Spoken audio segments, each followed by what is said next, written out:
We live in a world where the intelligent must keep quiet so that the stupid will not be offended.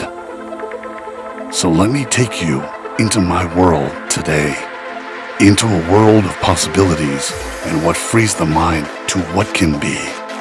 If you can harness the power, like me.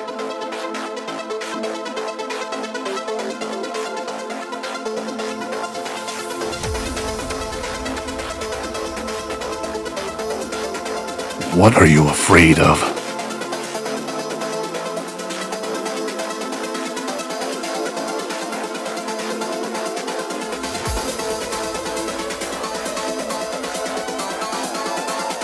Yes, I'm free with the wind.